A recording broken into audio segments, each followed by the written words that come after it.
Tarihin en garip savaşları. Geçmişin arşivlerinden bugüne uzanan hikayelere hoş geldiniz. Savaş, insanlık tarihinin yazıldığı en kanlı, en acımasız ve en ciddi mürekkep. Tarih kitapları bize hep büyük imparatorlukların stratejik çarpışmalarını, kahramanlık destanlarını ve haritaları değiştiren trajedileri anlattı.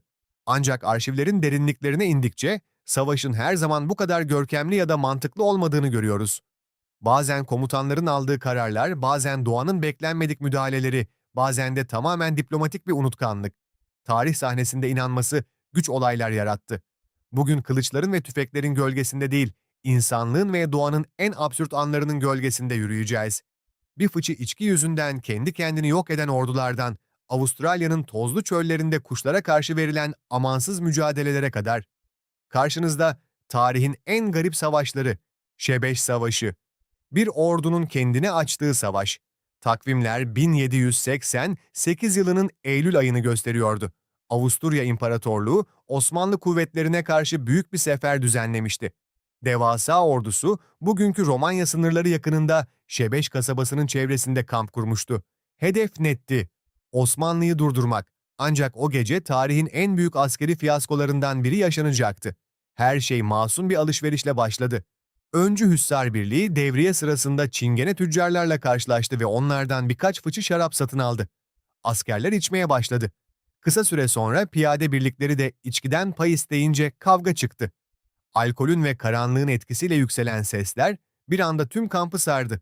Tam da bu anda bir asker, şaka yollu ya da panikle "Türkler geliyor!" diye bağırdı. İşte bu iki kelime 100 bin kişilik orduyu bir felakete sürükledi. Farklı dillerden oluşan Avusturya ordusunda tam bir kaos patlak verdi. Subayların Almanca "Halt, dur!" diye bağırması bazı askerler tarafından Osmanlı savaş narası olarak algılandı. Ordu karanlıkta kendi askerlerini düşman sanarak birbirine ateş açmaya, top mermileri fırlatmaya başladı. Güneş doğduğunda ortada tek bir Osmanlı askeri yoktu. Avusturya ordusu binlerce kayıp vermiş, kendi kendine yenilerek geri çekilmek zorunda kalmıştı. Tarih bu geceyi Şebeş Muharebesi olarak kaydeder. Avusturya'nın en büyük düşmanı o gece kendisiydi. Emu Savaşı, kuşlara karşı kaybeden ordu. Savaşın tek kurbanı her zaman insanlar olmaz. Bazen doğa da savaşa dahil olur ve tahmin edilenden çok daha çetin bir düşman çıkar karşınıza. Yıl 1932. Büyük buhran tüm dünyayı sarsarken Avustralyalı çiftçiler çok daha tüylü bir krizle karşı karşıyaydı. Emular. Yaklaşık 20 bin devasa emu kuşu, göç güzergahları üzerindeki Batı Avustralya buğday tarlalarını istila etmişti. Çiftçilerin feryadı üzerine hükümet son derece mantıklı bir karar aldı: orduyu göndermek. Binbaşı Meredith komutasındaki birlik, ellerinde makineli tüfekler ve binlerce mermiyle kuşlara karşı resmen savaş ilan etti. Ancak askeri komuta karşısındaki düşmanı fena halde hafife almıştı. Makineli tüfekler ateşlenmeye başladığında emuler tıpkı deneyimli birer gerilla gibi küçük gruplara ayrıldı. Saatte 50 kilometre hıza ulaşabilen bu dev kuşları vurmak neredeyse imkansızdı. Hatta kuşlar sanki aralarında bir komutan seçmiş gibi organize hareket ediyor. Biri gözcülük yaparken diğerleri kaçıyordu. Günlerce süren operasyonlar sonucunda binlerce mermi harcandı. Ancak yalnızca birkaç yüz emu avlanabildi. Binbaşı Meredith raporunda itiraf etti: Bu kuşlar manevra kabiliyeti açısından tanklara bile taş çıkarır. Sonuç? Ordu geri çekildi. Avustralya parlamentosunda soru önergeleri verildi. Gazeteler manşet attı: Emular kazandı. Tarih, bu savaşı doğanın mutlak zaferi olarak kaydetti. Kartallar ve leylekler, gökyüzünün gizli savaşı 1934. Doğadan bahsetmişken, insanların tamamen seyirci kaldığı, belki de tarihin en şiirsel savaşı da bu dönemde, bambaşka bir coğrafyada yaşandı. 1934 yılında Anadolu topraklarında, İzmir ve Aydın civarında gökyüzü eşi benzeri görülmemiş bir çatışmaya sahne oldu. Tarihçiler bu olayı kartallarla leyleklerin savaşı olarak bilir. Göç mevsimiydi. Leylekler binlerce yıldır kullandıkları hava koridorlarını takip ederek güneyden kuzeye süzülüyordu. Ancak o bölgeyi yurt edinmiş yerli kartallar bu geçişi bir tehdit olarak algıladı ve saldırıya geçti. Başlangıçta birkaç kuş arasında başlayan it dalaşı günler içinde devasa bir hava savaşına dönüştü. Çevre bölgelerden yüzlerce leylek ve kartal da çatışmaya katılmak üzere bölgeye akın etti.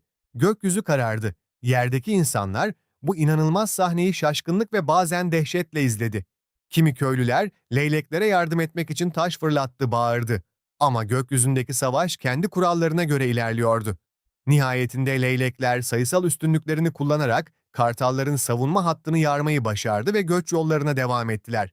Hiçbir insan eli bu savaşa karışmadı. Hiçbir toprak parçası değişmedi. Ama gökyüzündeki bu destansı mücadele, doğanın kendi içindeki amansız düzenini insanlara o gün bir kez daha hatırlattı. 335 yıllık savaş, unutulan barış. Savaşın hep gürültülü ve kanlı olduğunu düşünürüz. Peki ya tarihin en uzun savaşı tek bir kurşun bile atılmadan büyük bir sessizlik içinde yaşandıysa? Bu hikaye Hollanda ile İngiltere'nin güneybatısındaki küçük Scilly adaları arasında geçiyor ve tam 335 yıl sürüyor. 1651 yılında İngiliz İç Savaşı'nın kargaşası içinde Hollanda donanması adaları kontrol eden kralcı kuvvetlere savaş ilan etti. Ancak savaş ilanından yalnızca birkaç hafta sonra kralcılar teslim oldu. Hollanda donanması toplarını susturdu ve evine döndü. Bir sorun vardı. Barış Antlaşması imzalamayı unutmuşlardı. Kağıt üzerinde Hollanda Cumhuriyeti ile bu küçük ada topluluğu teknik olarak savaş halindeydi. Yıllar geçti. 10 yıllar, nesiller. Ne bir gemi batırıldı, ne bir silah ateşlendi, ne bir hayat kaybedildi. Scilly adaları halkı Hollanda ile savaşta olduklarından habersiz yaşadı durdu. Ta ki 1985 yılında meraklı bir yerel tarihçi bu yasal tuhaflığı keşfedip Hollanda Büyükelçisini adaya davet edene kadar. Barış Antlaşması, savaş ilanından tam 3,5 asır sonra yüzlerde geniş bir tebessümle imzalandı. Büyükelçi şaka yollu söyledi. Umarım bu uzun savaş adalıları fazla korkutmamıştır. Dünyanın en uzun ve en barışçıl savaşı böylece sona erdi. Liechtenstein Savaşı, dost kazanan ordu.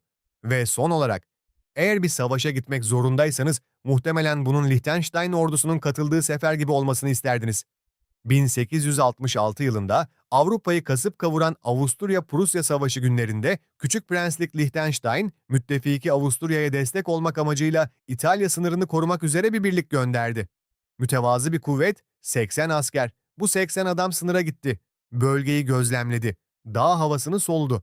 Birkaç hafta sonra savaş sona erdi ve askerler ülkelerine döndü. Ancak geri dönen ordu sayıldığında ilginç bir durum ortaya çıktı. 80 kişi olarak giden ordu 81 kişi olarak dönmüştü. Yolculuk sırasında tanıştıkları bir İtalyan yabancı bu askerlerle öylesine sıcak bir dostluk kurmuştu ki onlarla birlikte Liechtenstein'a gitmeye karar vermişti ve öyle de yaptı. Tarihin gördüğü bu en verimli ve en mutlu ordu. Tek bir düşman öldürmemiş, tek bir toprak parçası fethetmemiş, tek bir mermi harcamamıştı. Aksine bir dost kazanarak evine dönmüştü. Bu zaferden sonra Liechtenstein, silahlı kuvvetlerini tamamen lağvetti ve bugün hala ordusu olmayan ülkeler arasında yer alıyor. Tarih, bazen kazananların yazdığı bir destan, bazen kaybedenlerin ağıdı, bazen de işte böyle absürt bir tiyatro sahnesidir. Şebeş'in karanlığındaki o panik anı, Emular'ın gerilla zekası, gökyüzünde leyleklerin kanatlanan zaferi, 3,5 asır süren sessiz savaş ve Liechtenstein'ın kazandığı o tek bir dost. Hepsi bize şunu gösteriyor. Savaş yalnızca haritaları değil, insan doğasının o tahmin edilemez ve tuhaf sınırlarını da şekillendirir. Arşivlerin derinliklerinde gün yüzüne çıkmayı bekleyen daha nice hikaye yatıyor. O zamana kadar tarihin bize öğrettiği en büyük dersi unutmayalım. Bazen gerçekler en yaratıcı kurgulardan bile daha gariptir. Peki sizce tarihin bu en garip savaşlarından hangisi gerçekten bir savaş sayılır? Şebeş'te kendine ateş açan Avusturya ordusu mu? Kuşlara yenilen Avustralya ordusu mu? Yoksa tek bir kurşun atılmadan 335 yıl süren Hollanda Scilly Savaşı mı?